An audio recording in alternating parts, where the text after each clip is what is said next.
Hello बच्चों, अब हम करें question 11। After allowing us discount of 10% on the mark price, a trader still make a gain of 17%। By what percent is mark price above the cost price.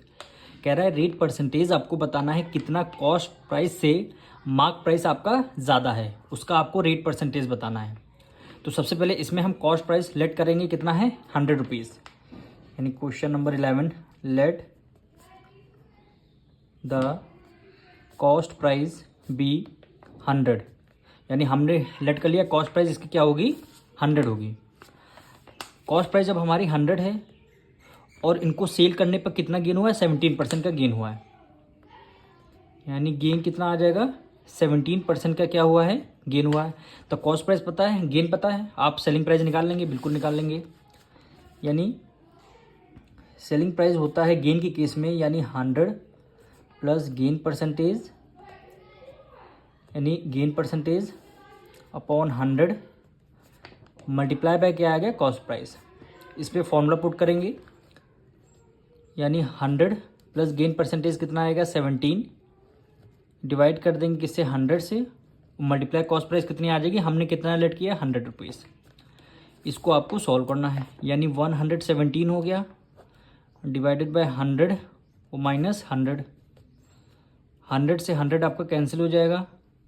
Selling price कितनी आ गई 117% आ गई इसकी selling price. अब देखिए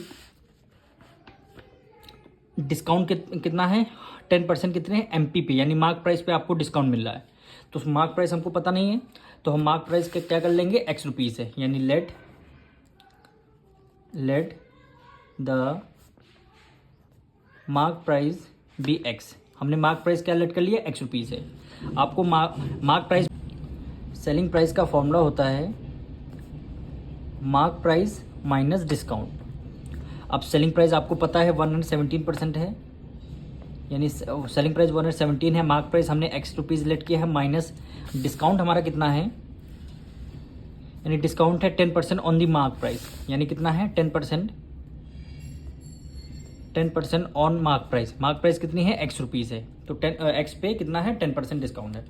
अब इसको आपको solve करना है, यानी 117 equal to X minus 10%, 10 upon 100 आ जाएगा, ऑफ की जगह मल्टीप्लाई और ये एक्स आ जाएगा। अब इसमें से आपको एक्स की वैल्यू बतानी है, तो आपका 117 एक्स की मल्टीप्लाई 100 से करेंगे क्या आ जाएगा 100x माइनस 10 की मल्टीप्लाई एक्स से करेंगे क्या आ जाएगा 10x, डिवाइड कर देंगे 100 से।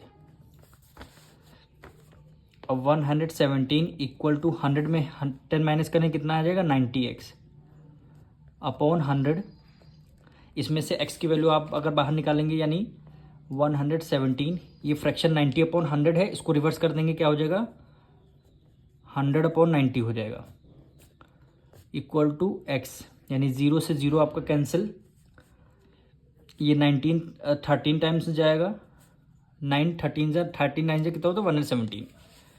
अब x की वैल्यू हमारी कितनी आ गई 13 की मल्टीप्लाई 10 से करेंगे 130 रुपीज़, कितना आ गई 130 रुपीज़, यानी आपको एमपी की वैल्यू आ चुकी है।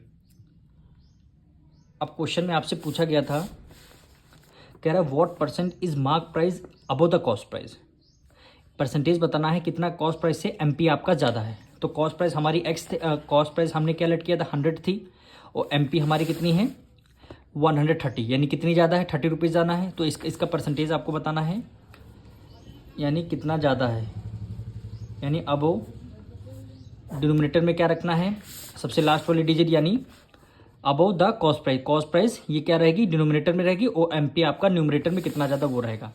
यानी देखिए कॉस्ट प्राइस आपका 100 है और आपका मार्क प्राइस 130 है, तो कॉस्ट प्राइस से मार्क प्राइस कितना ज़्यादा 30 रुपीज़ ज़्यादा है, तो 30 आपका न्यूमरेटर में आ जाएगा, किससे ज़्यादा 100 से ज़्यादा है, तो 100 आपका डिनोमिनेटर में, मल्टीप्लाई रेट निकालें, मल्टीप्लाई क्या कर देंगे 100 से, तो 100 से 100 आपका कैंसिल हो जाएगा, आंसर क्या आ जाएगा 30% क्या हो जाएगा आपका एमपी ज़्यादा है किससे मार्क प्राइस यानी कॉस्ट प्राइस से, यही क्या हो जाएगा आपका आंसर हो जाएगा।